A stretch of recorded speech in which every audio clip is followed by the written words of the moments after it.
Il est actuellement minuit 10 passé. Là, je me rends jusqu'au sommet du Puy-de-Dôme depuis Clermont-Ferrand. Donc là, j'ai à peu près 14 km pour me rendre jusqu'à là-bas. Donc le but est de me rendre jusqu'à là-haut pour aller voir un lever de soleil. Et voilà, donc c'est vraiment un challenge que je me fixe. Je compte filmer un petit peu quelques-unes de mes étapes pour montrer un petit peu comment ça se passe. On se retrouve pour la suite des événements. Et donc je disais que je partais pour aller voir un lever de soleil. Mais au-delà de ça, je fais ça pour me challenger. Parce que j'en ai besoin tout simplement.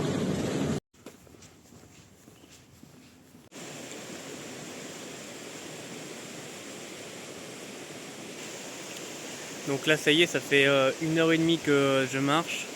On va rentrer dans le vif du sujet. Là je vais être complètement dans le noir jusqu'à l'arrivée du Puy-de-Dôme. Je viens de passer la commune de Royat. Et donc voilà, on se retrouve pour la suite des événements. Ça y est, on vient de passer la commune de Royat. Et comme je disais, on rentre dans le vif du sujet maintenant. Ça va faire que monter. Là ça y est les amis, on rentre dans une autre ambiance. Là ça fait déjà bizarre de rentrer dans un environnement comme ça, coupé de la ville. Là on sent directement la différence. Dommage, on voit peut-être pas, mais on voit des animaux. Ce sont des vaches. Elles dorment pas, il y en a. Ça y est, on vient de passer Fontana. Nous sommes bien sur la bonne route, c'est par là. On voit peut-être pas très bien, mais là où vous voyez la lumière rouge au-dessus, c'est là où se situe le Puy-de-Dôme. Donc là, je viens de passer les 10 km. Ça tire déjà dans les jambes parce que ça faisait que monter. On va pas tarder à arriver au pied du Puy-de-Dôme. Après, il restera 1 heure et demie de montée. Je sais plus combien de temps il faut pour monter jusqu'à là-haut. En tout cas, il est déjà bientôt 3h du matin. C'est incroyable comment c'est calme de ouf. Vraiment quoi, c'est impressionnant.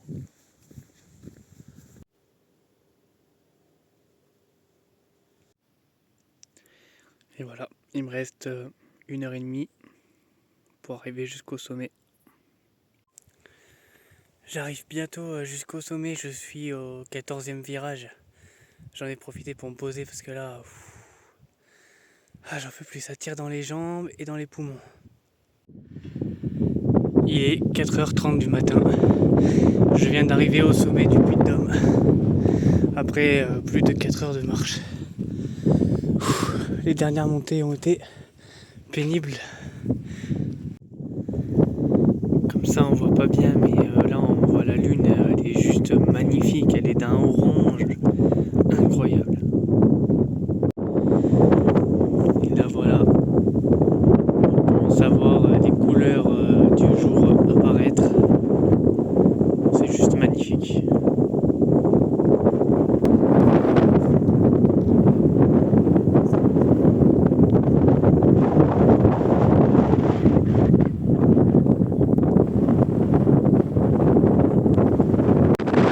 Ça y est, le soleil commence à sortir, enfin.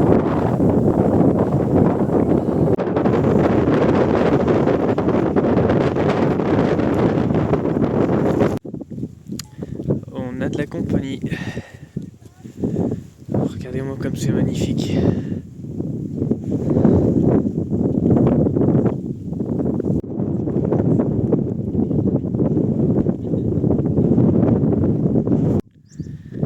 Et là au fond, on a une superbe vue sur le Sancy.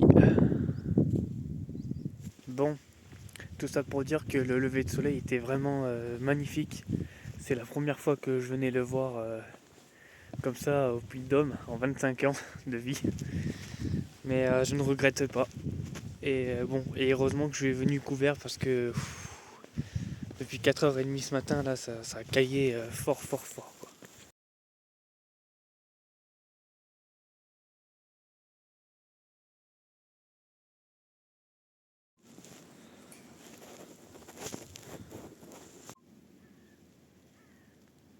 c'est par là qu'arrive le train.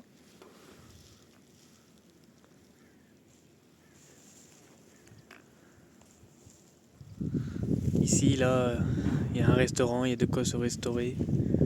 La gare de retour aussi. Pour ceux qui veulent redescendre en train, très bien. Là, c'est par là qu'arrive le train, on le voit sur les rails. Avec ce lever de soleil là qui continue de grandir dans le ciel. C'est magnifique. Il n'y a pas de mots pour décrire ce qu'on voit. Bon, là, avec le téléphone, ça, bon, c'est pas une qualité top, mais en vrai, c'est magnifique. Il n'y a pas les mots.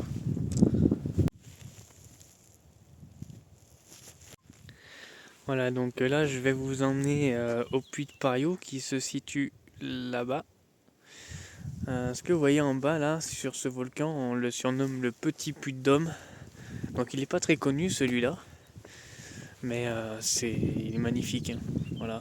Après peut-être que je ferai le puits de Goutte qui est juste derrière le puits de Pariou.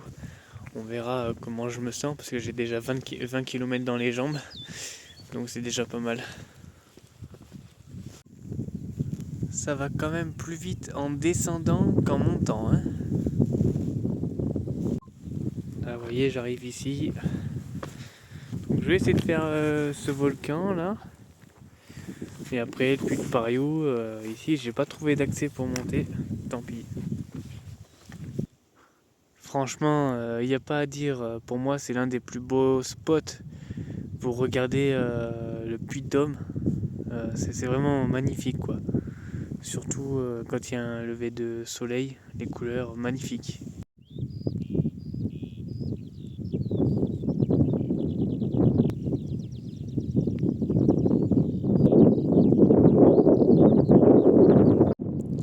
Là, actuellement, nous sommes au Petit Suchet. Voilà, c'est comme ça qu'il s'appelle, le volcan.